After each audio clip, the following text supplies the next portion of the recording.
start taking questions, and who would like to ask the first question? Yes, please go ahead. Introduce yourself and tell us who your question is for. Thanks so much. My name is Galal Osman. I am from the World Wind Energy Association in Bonn. And my question to His Excellency Minister of Italy regarding natural gas problem after Ukraine war.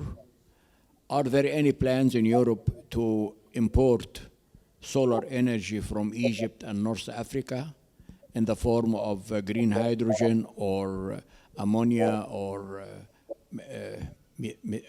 different item? You know, you are our nearest neighbor, and we have the sun and wind.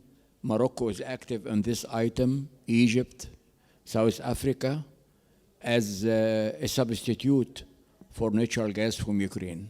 Thank you. Thank you for this question.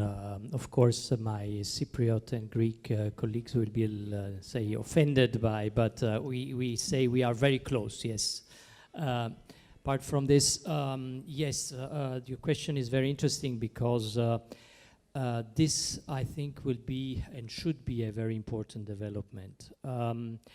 I see a very big potential, and Italy and the entire European Union see a big potential of creating this south-north corridor, where ideally there could be really a very strong partnership between the south shore of the Mediterranean and European Union, with you providing energy from green sources and bring it to Europe. That would be extremely interesting for a country like mine that not only lies centrally in as a leeway to the rest of Europe, but consider the fact that Italy has a very extended network of pipelines, which could easily then become a sort of hub of transporting green hydrogen. You make reference to the rest of Europe.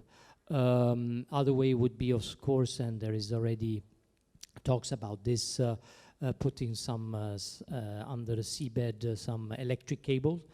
I think this is exactly what I think should come out from this economic crisis, that we focus on these opportunities, on these new ways of collaborating in the energy sector, putting together what you have and what we have, and put this together and make sense out of it. So yes, I think there would be a very potential. I think there are a lot of private investors that already are looking into this market, are very interested to invest together with local actors here on the production of green hydrogen, ammonia, which is easier to transport. You have a unique situation for wind plants especially on the Red Sea coast. So you are in a very position to that, and I think a teamwork between investments from Europe, local investments here, as I said previously, also the development banks. I think we can really make it, and it would be very important to focus on that. Thank you. I think Ambassador. If I may compliment the very positive response from the ambassador. I think the experience of cooperation between the EU and Egypt, you know, for this particular issue is very interesting. As we all know that we are exporting extensively now natural gas to the EU, and I think what's happening there could be a kind of indication of a possible compromise regarding the transition. The transition is something would be crucial in the outputs of COP27. At this stage, Egypt is working very hard in order to become a natural gas hub that would link between Europe, Asia, Middle East, and Africa. All right. But meanwhile, parallel to this, we are cooperating and considering with EU how this hub will become eventually green hydrogen. All right, so I think this is an indication of the options that could be, elaborated in COP27. But let me just one word regarding finance. I trust that the whole world, with the kind of alert we are having today, it is possible that for the finance, the commitment could be done with full understanding of the pressures that are being put on the whole world. But one major aspect has to be applied, that this is not a charity. This is not a donor-recipient situation, because this is a very rare phenomena where the whole world is facing dangers, in every part of the world. And that's why when the rich countries would provide finance, at least according to their original commitments, that would help them as well as Africa and other countries. Thank you. More questions? Yes, please go ahead. Thank you so much. My name is Dr. Maha Shalqami. Everyone thinks I'm Dr. Handia's sister, which makes me very proud. I wish I was. I'm going to start with a statement and then two simple questions. First, my statement is about the Human Development Report, which was released, the Human Development Report of 2022, released just 2 weeks ago, with a striking title, Uncertain Times, Unsettled Lives. In 2 years in a row, it has witnessed a downturn, and every 10 countries, 9 out of 10 countries have witnessed a downturn phase. It also states that 1 out of 8 suffer mental problems, 6 out of 7 are insecure, 1 out of 5 are depressed, and lots more. My concern is all warnings, research, statistics about climate change has been around for decades, and yet, despite the world reaching unprecedented levels of GDP growth and know-how and technology, we have reached a very big mess. When I was attending the webinar about the report, there was a question which stated why. One brave answer was because of unaccountable governments. From here, I raise my question. If we don't accept the delay anymore, as we have been stating now in the presentation, how can we monitor and make sure that the governments are accountable? And another question, which just requires a yes or a no answer. If you were asked, are we going to attain the Sustainable Development Goals, at least in the environmental aspect? Would your answer be in a yes or no? So who is the question to? Who are you asking? Okay, who would like to answer?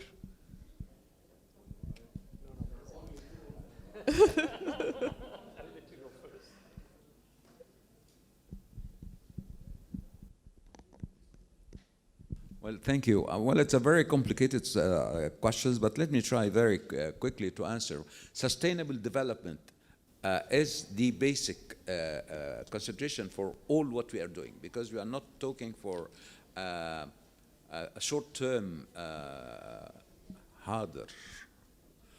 There is another harder coming from the floor, okay.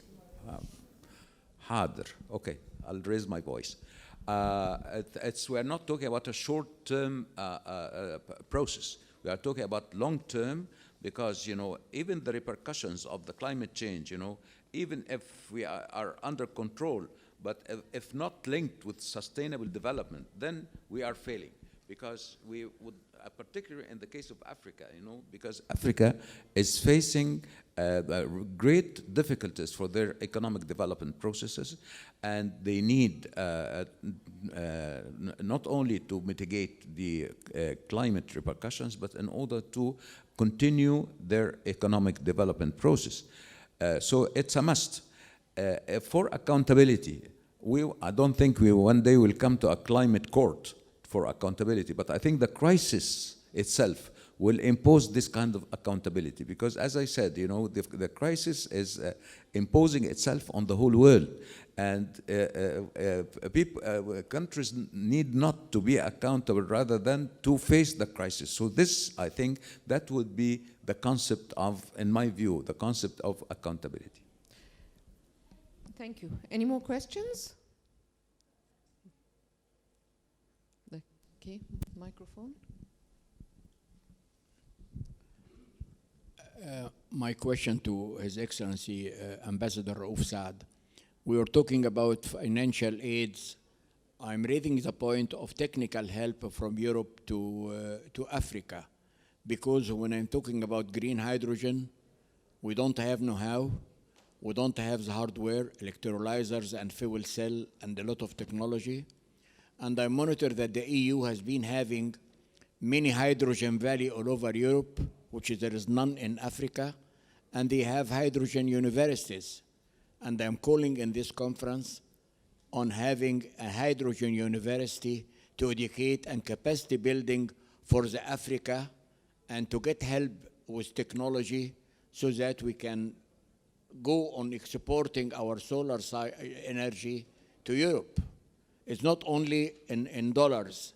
There are technical aid and educational and knowledge and know-how and building new industries. And our youth, we have unemployment.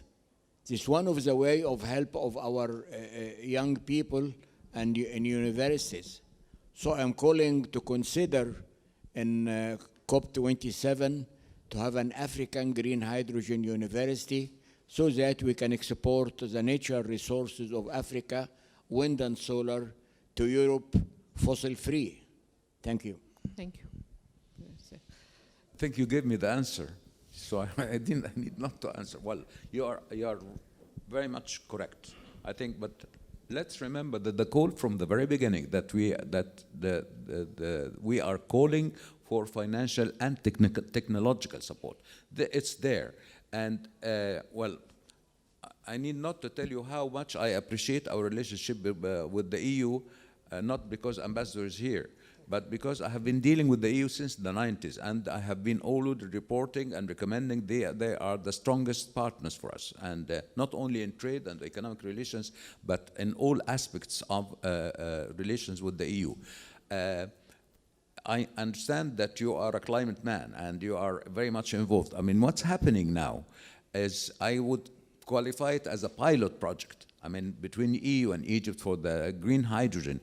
And that, all these requirements that you have just correctly mentioned should come later on, I think. But since we are just at the beginning, and we should not forget that we are all working under a crisis situation. But these matters, I think, I take it, if I'm the one who will take decisions in the COP27, I'll take your recommendations and put your name there. Thank you. Do we have any online questions? No? No online questions. Yes? No. Okay. Any more questions from the floor? Okay. Then I'd like to thank everyone. Thank you all for being here, and thank you our speakers, Dr. Abdoulaye Janneh, Ms. Hanay Bezed, Ambassador Raouf Saad, and Ambassador Michel Quaroni. Thank you, everyone.